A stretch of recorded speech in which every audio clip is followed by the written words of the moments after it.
24 chapters. This is chapter 13.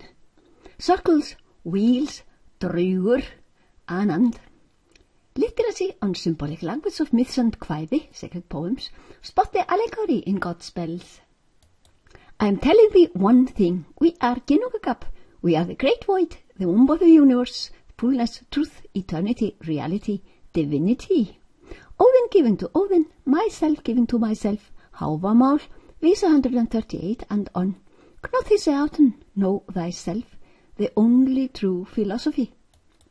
Are we on this stage, fighting for crumbs of bread? Do we not know that we are divine beings? Have we cut ourselves off from the great nourishment, our very origin, our very essence? We do not see the wheels in which we circle, behave like little piglets playing in the mud-fun pond. Dost thou know that Draugur, pronounced Draugur, is neither living nor dead, is dead but eats and drinks, talks and laughs, like if he were a living man? Ghosts are dead, that is, they are spirits only, but this Icelandic phenomenon Draugur is unique in ghost stories of flesh but dead.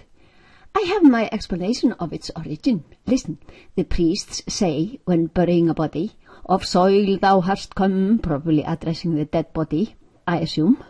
Soil thou art, to soil or earth thou goest again, from soil thou shalt anew arise, or something in that direction.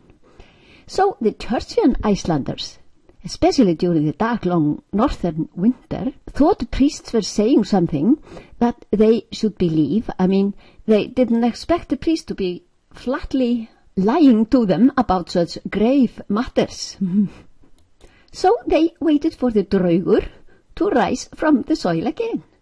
Note, fear was exploited during the dark age of Christianity, and even elves and even nature were said to be dangerous, should be feared and avoided at all cost.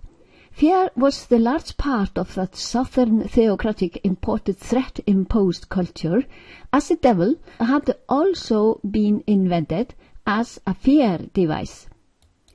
We never feared that devil thing, and mocked him little tales and folklore. Besides that, he had that warm hell thing that would save us a lot of trouble of heating. Perhaps not so bad a choice at all. Ananda jeva kalvi mani bhutani jayanti. Anandena jatani jivanti.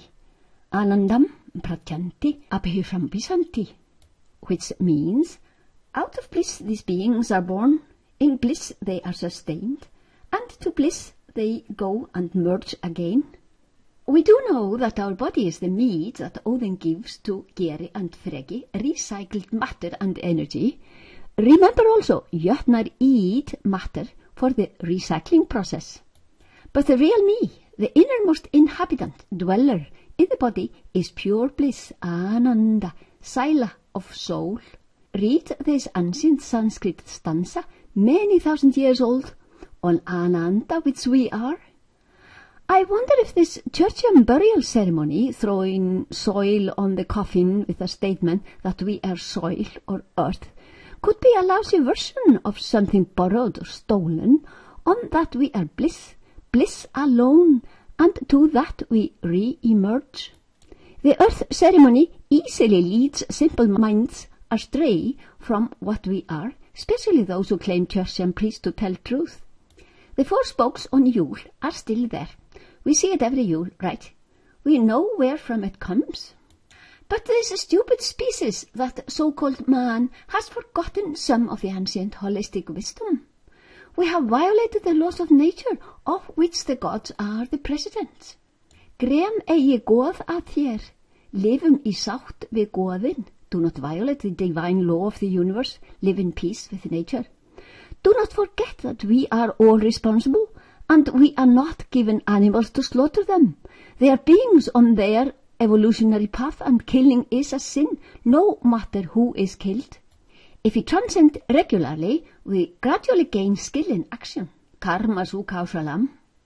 Our thoughts, acts, purpose become of higher quality, one-pointed, evolutionary, spontaneously right, and we have the power of Thund, Dharma, that which upholds, behind every our performance. Mother Earth is a giving and caring mother.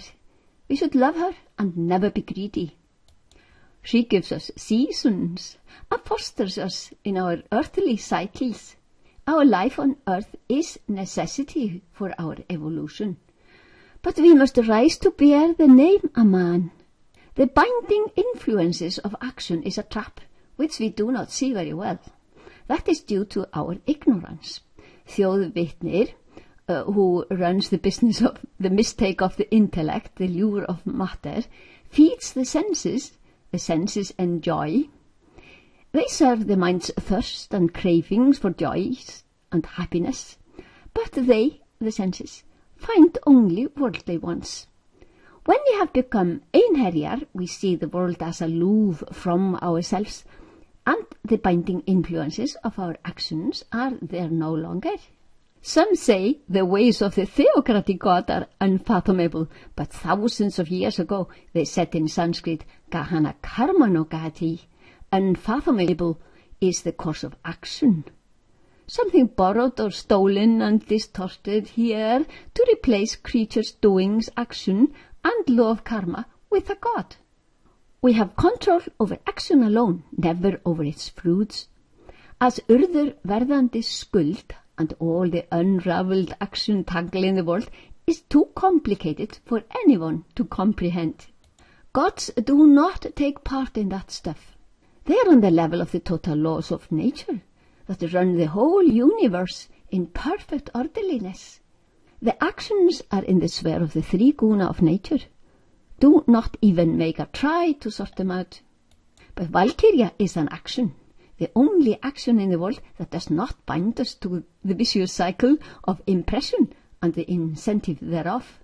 Performing a Valkyria is action, an act, and leads to the loss of the three guna world, and is the only action that does not bind us. Personifications are meant to explain, and are a way to make the teaching interesting, give life to the wisdom conveyed, but personifications can become a trap, because we do not perceive the metaphor, the symbolic language, the way of conveying, the allegory, and take them as people. Do not forget, animals live according to their nature, each one of them. So do men. Men on base stages cannot be called men, but when we become einherjar at last, we are men. And ours is the responsibility for the animals. And nature cannot take our wrongdoings endlessly. In the end, she bursts. Only tear can bind Fenrir.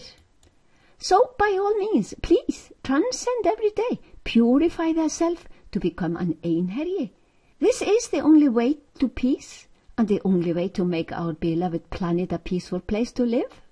Jörmungandur takes us to the sky of consciousness. In our life on earth, might be Pegasus, the winged horse of bards, as he is a gander, goose, feathergeist, in which to fly. Fenrisulfur, grows when evil in man grows. Helia is a coffee break between lifespans. Around this, our threefold cycle of springs of Loki, mankind, I draw the endless serpent, Ormur, that bites its own tail,